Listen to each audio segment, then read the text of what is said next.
by you. All right. I want to all right, so let's transition back to Josephine Valerie. And I'm gonna say something that's gonna bring back some memories. So just ride with me on this one. And we're gonna piggyback off of that. So I'm gonna go boots. I'm gonna say that because that Lil Kim interview was the first, I want to say public of the introduction to Josephine Valerie. Shout out to Lil Kim for starting the whole movement as it is. Right. So since then, and I gotta defer back to my notes over here. So since then, and I didn't know about the overseas books. So I'm just doing my own basic research. We have and I hope I'm not chopping this up, the El Oficial fashion book by Mike Ruiz. Yeah. Had the Sandy on display, and of course the Tammy, one of my favorites. I told you, one of the Tammy, man, superhero. It's a new Tammy coming in a new color. Okay. We're gonna get to that. We're gonna get to that. On top of the book, we've had actress Krista Rodriguez, who plays Liza Minnelli on a Netflix series, Houston, rocking the Yvette. Actress Justina Adorno from Grand Hotel rocking your apparel. Musical artist Money Long, am I saying that correctly? Mooney Long. Okay, Mooney Long. Naima Mora. I know I chopped that one. Naima Mora from America's Next Top Model. And I know I'm missing more. There's a few more. There's a few more. So I apologize to everybody who I missed, but I say all that to say this, man. From the beginning 4 years ago to holy shit, Lil Kim just shouted my shit out to now. Describe the feeling of having your designs not just in different publications, but having people of different profiles, people of different statures. It's surreal. It's surreal. I was just saying this. I think I put a post up on Facebook saying it's like I'm just as shocked as everybody else. Like, so when I repost this stuff and I share it, I'm just as shocked when I get the emails because all of those things I get an email from either the stylist or the magazine with a link to the actual, it's called tears. See, back in the day, you would, before everything went digital, you would have to actually get the magazine and then tear the picture out. So it's called tears. So they send the digital link to the picture. And you got probably like 6 or 7 days to download it before the link disappears. Top secret. This message will self-destruct in 5 seconds. Right. So it actually started, what a lot of people don't know, it actually started way before Lil Kim. Monique Slaughter from Love and Hip Hop Hollywood, Little Fizz baby mother. She was the first celebrity to wear my shoes. I didn't know that. Yeah, it's Monique Slaughter. She wore them on her birthday. She wore the Josephine, the original Josephine. She wore that on her birthday, and then from her, the stylist, get this, the stylist that dressed her for her birthday, Joe Exclusive. He used to work with Eve. He used to be Eve's stylist for Rough Rider. He's the one that brought Young Berg, who's now Hitmaker, to DMX, and DMX signed him the Bloodline back in the day. So he's the one that dressed her. Then he had DM'd me and asked me if every year he does a fashion show, BT Awards weekend. He asked me if I wanted to be a part of it. And I'm like, yeah, you know what I'm saying? He never responded after that.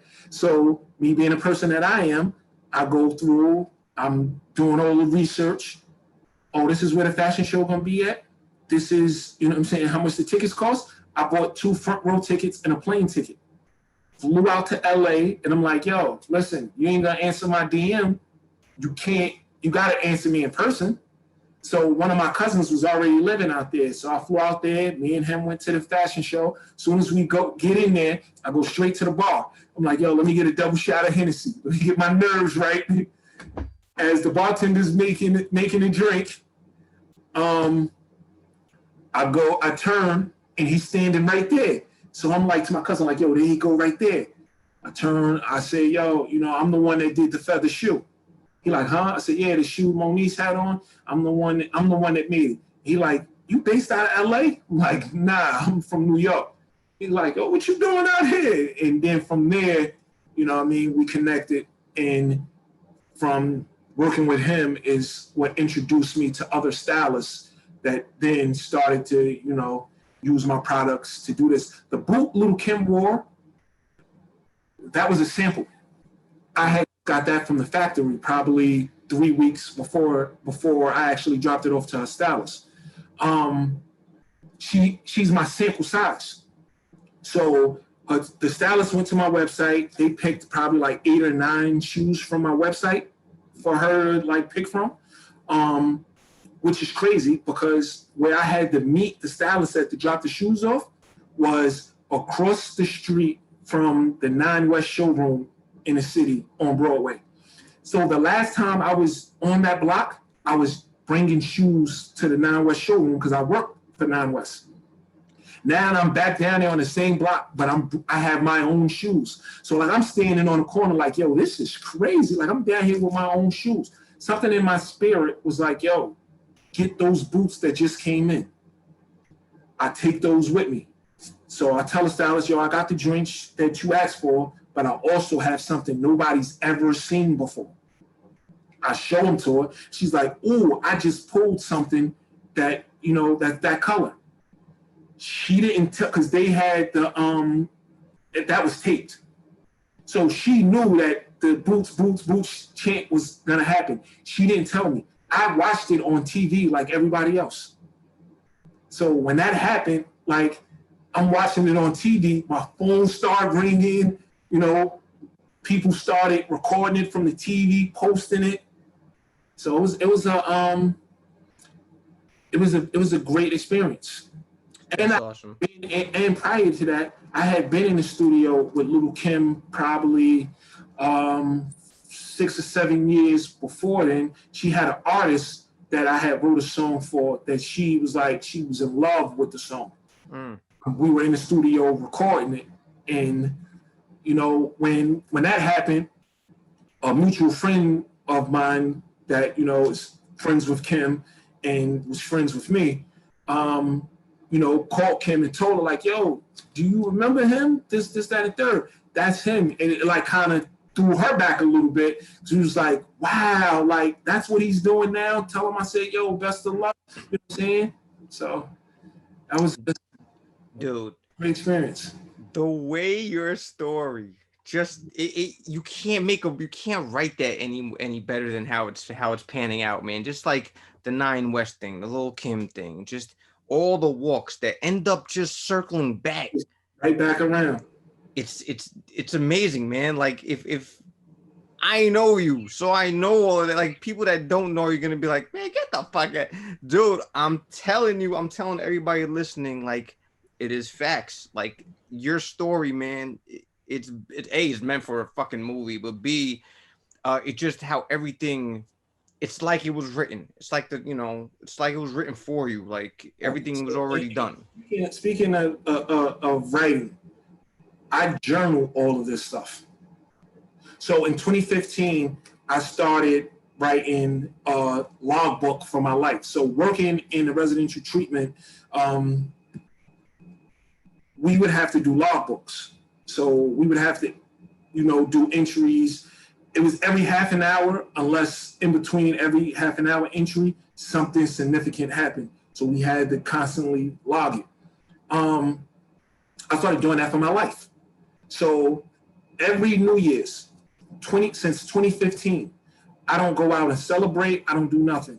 I stay in my house by myself and I get a new book. And the title on the book says, goals, lifestyle, and budget for whatever the year is.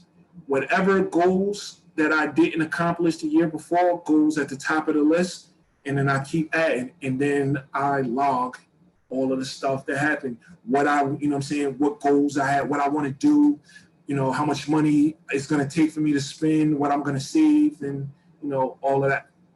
I got a title suggestion when you finally publish a book out. I got a title suggestion for either the autobiography or just how your lessons go in. Read this. It's going to be like a life lesson here. The Book of Books. I'm just going to shoot that out there. Just going to shoot that out there for you, bro. No, do you know when I was rapping, my album was the Teacher's Edition, book with all the answers. Ooh, slick. That is slick. That's slick. That was the title of my debut album that unfortunately never came out. Unfortunately, I'm pretty sure you got those tracks where you can get them.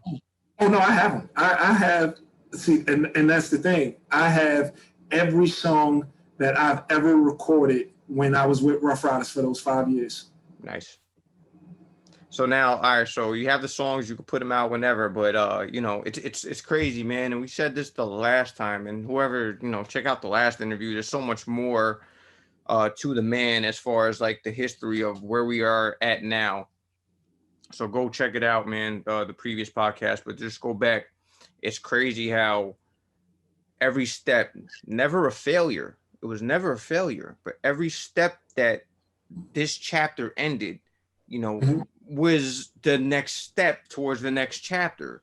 Right. And it just progressed into where you are right now, man. It's a beautiful thing, dude. Like I really do. So even see, like you say, each step, when a chapter closed, another one opened. So my time spent with Rough Rider was to learn how to market a product. It wasn't, although, I thought I was going to be a rapper and do this, I was good at songwriting and writing for other people and teaching other people what it took to become an artist and be successful. I never went to the studio and played video games or did other things. I went to the studio and went right to work.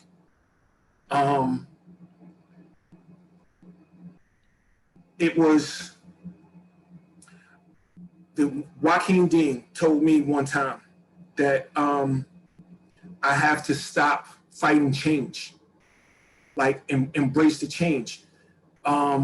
Something had happened with, the engineer that I was working with, and we weren't on the same page no more. So, and I'm like, yo, he's slowing down my process, and you throwing me off, this and that.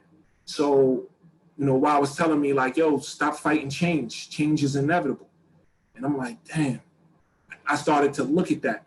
Now, when change comes, it's uncomfortable, but I welcome it because now I need to see how can I bounce off of this and go into something else versus trying to keep things exactly the way it was.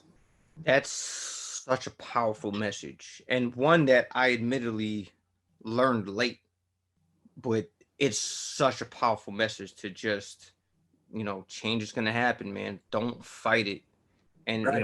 Just one of the lessons that, just that little bit, I could hear the lesson in that little bit right there of when you said, when one door closes, it opens up for the next chapter. A lot of people, they'll stop when that part stops because they quit, they give up, they think that it's over.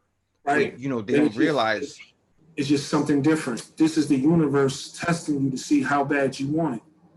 And you just learned a lot of things to move forward to the next chapter. Right. And a lot of people get dejected and stop right then and there because they think it's over, man. It's just, You're in your comfort zone. You have to learn to operate outside of your comfort zone. Yes, sir. Absolutely, man. Wow, man. It's funny. I have a little bit written down and turns into just like this awesome conversation, man. So, all right, I